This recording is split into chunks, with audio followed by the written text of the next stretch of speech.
What's up, everybody? Brett Okamoto from ESPN alongside the UFC's welterweight king, the African gorilla, Kamaru Usman, who I got a lot of questions for. But first and foremost, I mean, the last time you and I spoke, one of the topics that came up is your decision to not wear shirts very often. And now here you are. You got the threads on. What's the deal there? I mean, I thought we were. I mean, it's even warmer now than it was last time I talked to you. We're almost in June now. What's going on? I know. That really hurt my feelings last time. I was broken up about that for a while. So since then I haven't gone anywhere without a shirt on. I've always kept the shirt on, and it seems better. I feel like I don't get as much of attention though. So I would imagine so. Yeah, I mean it's kind of a letdown, but it is what it is. I'll do it for you, Brett. No, dude, don't let me make you feel insecure. I mean, I never said it didn't look great. I was just curious as to, why we had to let it out there all the time. So you're saying it looked great? Do you? You're the champ, man. You make the calls. You want to go shirtless, take it off. Where are we talking to you right now? Where are you at? I am in Denver, actually. Yeah, another reason why I got the shirt on. It's not as cold in South Florida, but yeah, I'm in Denver right now. Okay. When did you get to Denver? Yesterday. Yeah. Okay. Yesterday. What are we doing in Denver? I mean, obviously everybody knows you as a South Florida guy throughout your entire fight career. What's going on in Denver? Yeah, I'm of course I'm a South Florida guy. South Florida is my home. And that's where I started. Just getting a little different feel. I'm here for a couple of weeks, getting a different feel, and we'll see what happens. But everyone knows South Florida is my home. What are we preparing for, man? I mean, that's the obvious question, right? I mean, last time I spoke to you, you said unequivocally, 100%, Jorge Masvidal is my next opponent. Right. Are we still there? What is the time frame? Who are you fighting? When are you fighting? Where are you fighting? Brett, that's the craziest thing right now. Like, you guys see this whole circus that's going on. I've been ready to fight since April, Brett. I've been ready to fight.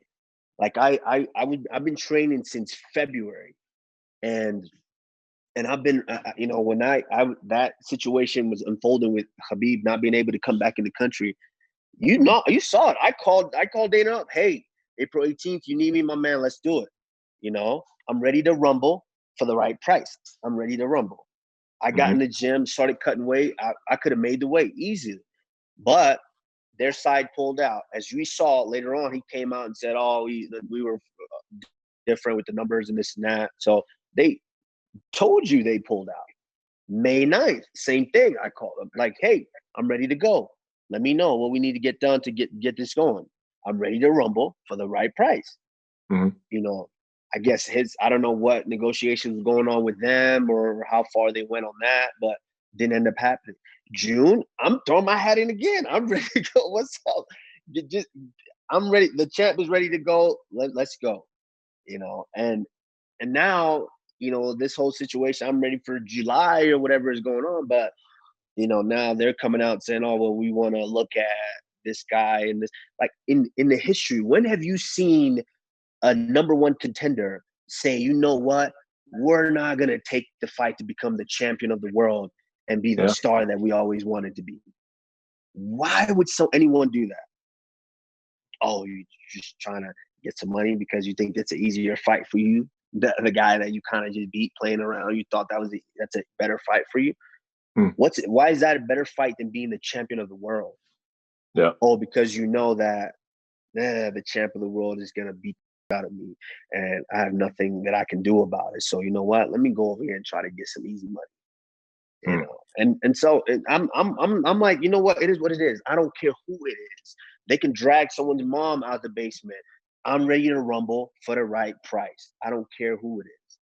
If it's Conor, that's why I said Conor, this would be history. Like, I know a lot of people are trying to kind of get on it and say, "Oh, Conor doesn't deserve it." Okay, but the next guy that's deserving of the fight would be Leon Edwards. He can't get in the country. So what? If Conor can make this fight happen, why wouldn't we fight Conor? He just fought at 170. He looked great. Like Cowboy Cerrone beat a lot of guys that were ranked at 170. Yeah. You know, he did very well at 170. And Conor went out there and you know, and starched him. I mean, obviously, I like Cowboy. Cowboy's my guy. But Conor went out there and got the job done in less than a minute. So how could people sit here and say that Conor is not deserved? And this is, we're about making history here. He's saying that he's the pound for pound greatest of all time across 3 divisions. This is your chance to prove it. Go out there and win the 3rd belt in the 3rd division. So why wouldn't we make that fight? I'm gonna give him the opportunity. If Conor wants it, let's do it. But Conor's quiet now. Why is Conor quiet?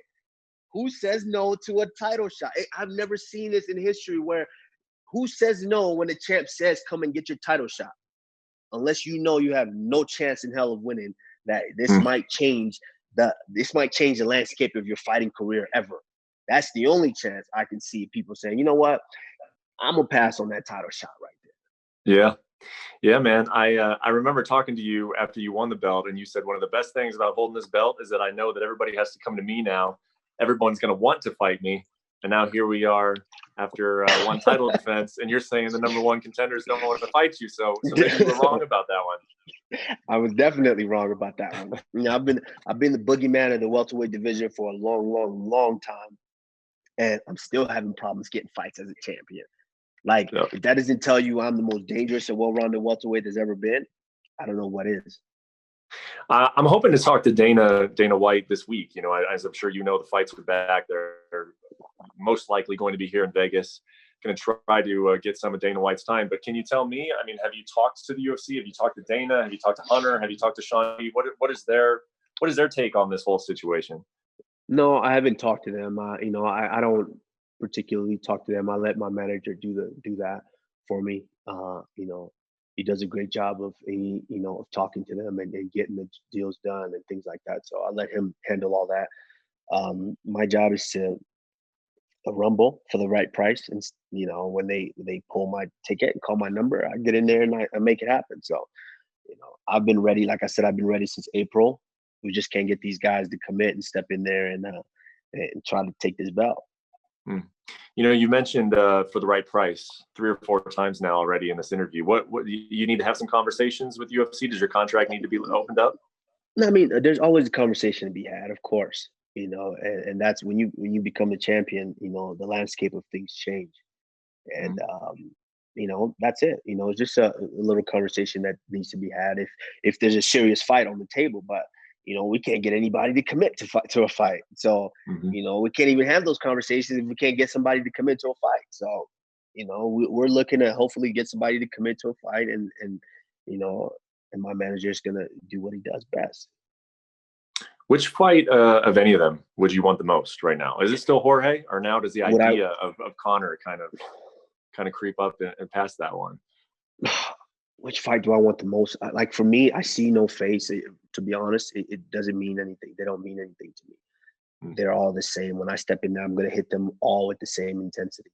And obviously, the Masvidal, because so many people were on that and so many people felt like that made sense, which, you know, I didn't think it made sense from the start, to be honest with you. But so many people were buying into the hype and they said, oh, he's the next contender and this and that. All right, I'll give you what you want.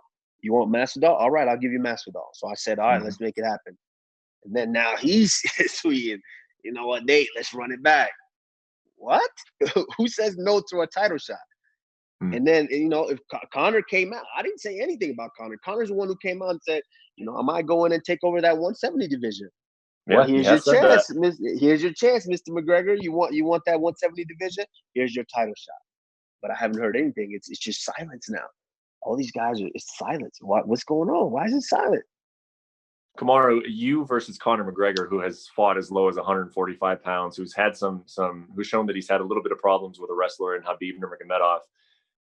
It is a fight between you and Conor a competitive fight? You're an analyst sometimes for ESPN. If you're breaking that fight down, Kamaru versus Conor, how competitive is it?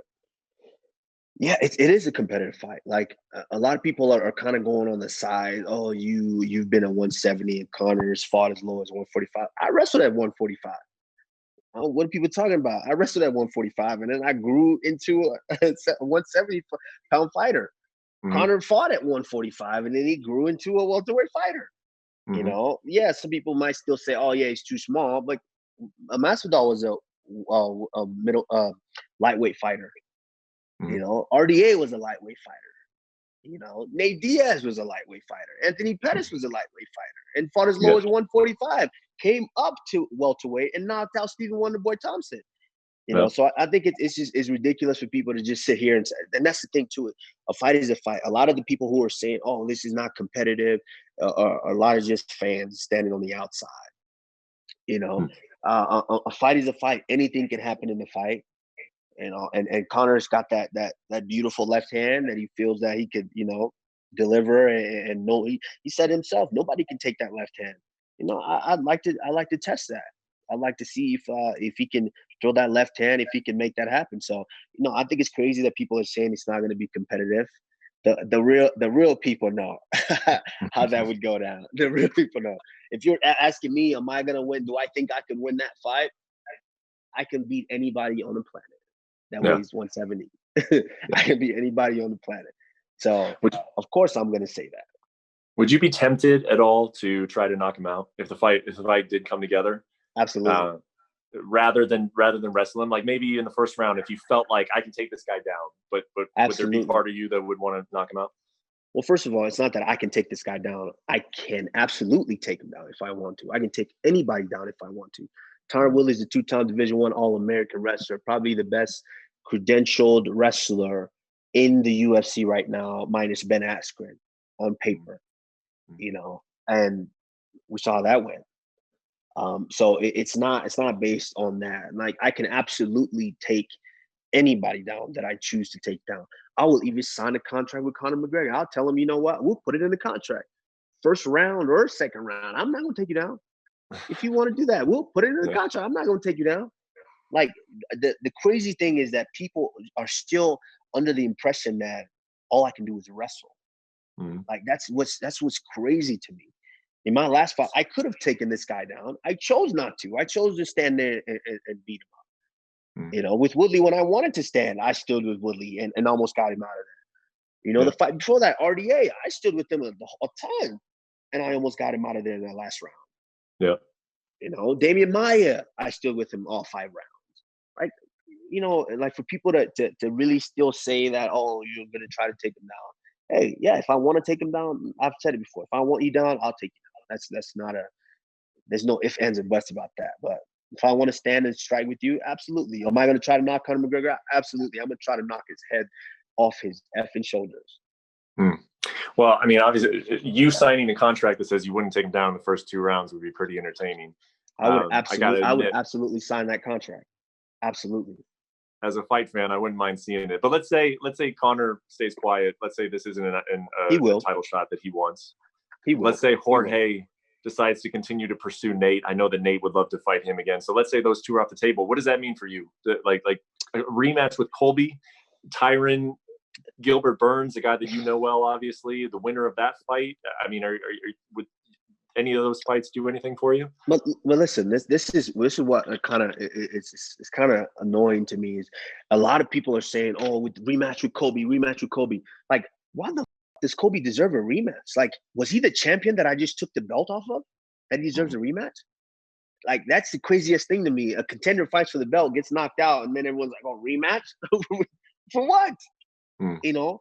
But I absolutely, down the line, I would absolutely love to fight him again because it was a fun fight. Like, I had as much fun in that fight as everybody had in watching the fight. You know, so it was a fun fight. Absolutely, I would love to fight him again. But for everyone calling, oh, it's a rematch, you need to do that rematch for what? For what? Was he the champion? No, I was the champion, and I went out there defending my belt. So why does Colby deserve a rematch? Because it was just such a fun fight and people want to see it again, see the blood again? Yeah, absolutely. We'll do that down the line when I feel like I want to. You know, on the bigger and better. Like, I want to continue to defend my belt. So, you know, I've been ready to defend this belt since April, May, June. Now we're looking at July. I just need somebody to you know, grow a pair of balls and step in there and take this L. July on Fight Island, right? Is that what you're hearing? Flying to an island somewhere? July in my backyard. I don't care where it's at. Anywhere. Yeah. Anywhere. All right, last question for you this weekend. I mentioned it earlier. Tyron Woodley fighting Gilbert Burns. What do you think of that fight? Mm-hmm. And again, I mentioned that you know Gilbert pretty well. If he were to win that fight and look great, Very well. you know, I've asked him this question too. What are the chances of you two fighting? What is your relationship when it comes to that? No, our relationship is good. It's not, you know, Gilbert's always been the guy that I've trained with, you know, respect very, very well. He's similar to me. We're, you know, we do the same thing. We love what we do. We go, we train, and we love our families, you know, and that's what it is. Like, it's understood whenever that ever comes up when we have to fight. Who am I to tell a man that you can't change the landscape of your life, your family's life? You know, absolutely not. I'm not going to say no. I'm not going to give him a title shot or anything like that. No, that's silly. You know, me, him, and Vicente, we're kind of in that same boat. If it comes down to it, we have to fight. Absolutely, we're going to fight. And then at the end of the night, I'll buy you a beer if you want a beer or a drink, you know? Like, simple as that. You know, no bad blood in any sense and of all that. If we have to fight, then we have to take care of business. Yeah. You think he beats Tyron this weekend? I think I think a lot of people are sleeping on Gilbert with this fight, which is a very big mistake. If Tyron doesn't come correct, it's gonna be a bad night. That's all I'm gonna say. If Tyron doesn't come correct, it's gonna be a really bad night, because Gilbert is just he's starting to hit his stride, and that's a dangerous man that you have in front of you when he's starting to feel it, and he's confident in himself, and it's a very, very dangerous man. So I guarantee you, if Tyron doesn't come on his P's and Q's, he's going to be very disappointed. Yeah. All right, man. One last thing before we let you go, and we appreciate the time. You've been gracious with it as always. You know, these days they can cut up these videos however they want. They can throw them up on social media. You know, these things go viral, this and that, everything else. I want you to look at the camera and give a message to Jorge Masvidal, and then I want you to give one to Conor McGregor. Anything that you want to tell him. I mean, you're looking for a fight in July. Neither of those two have a fight currently booked. They've said some things, you know, Conor is talking about the GOAT and Jorge Masvidal is talking about a potentially BMF fight, but you two have, you know, squared off and had, you know, your history together. What do you have to say to Jorge Masvidal today? What do you have to say to Conor McGregor? This is what I have to say to both guys, is both guys now are champions of Twitter, typing stuff up on Twitter. That's what both guys are champions of. On Twitter. In the history, who has ever said no to a title shot? I'm that only guy. I'm that boogeyman that these guys are saying no to a title shot for. And they better remain quiet, because we've seen with Jorge Masvidal, you've had the opportunity. April 18th, you had the opportunity. You said no. May 9th, you had the opportunity. You said no. June, you said no. Now July, you want to fight Nate, a fight that wasn't competitive. You know, and Conor, you said you want to be the king of the 170 division. Now you're quiet. So you know what? Just remain quiet. That's what I expect. Remain quiet, both of you guys. Remain quiet, because I've given both of you guys a shot, and none of you guys want to take it. So stay quiet and let the king go on down the street doing his thing. Kamaru, appreciate it, man. Thank you so much for the time. You look good. I'm sure underneath you're shredded. The pecs are looking big. Since you want to see it, you know what? You don't got to do it. You want to see it, Brett? I got you. I got you, Brett. I got you. What's up? There it is. I knew it. I knew it, man. Off-season Kamaru, shredded as ever. My man. Hey, I've been ready. This is fight shape. I can make weight this weekend if I. You look ready. I'm ready. You look ready, man. Fight Island, backyard, wherever the case is. Apex Center in Vegas. Let's go. Get Kamaru Usman fight, please. Let's make it happen. All right, champ. Appreciate the time, man. Have a good one. You too. Thanks for watching ESPN on YouTube. For live streaming sports and premium content, subscribe to ESPN+.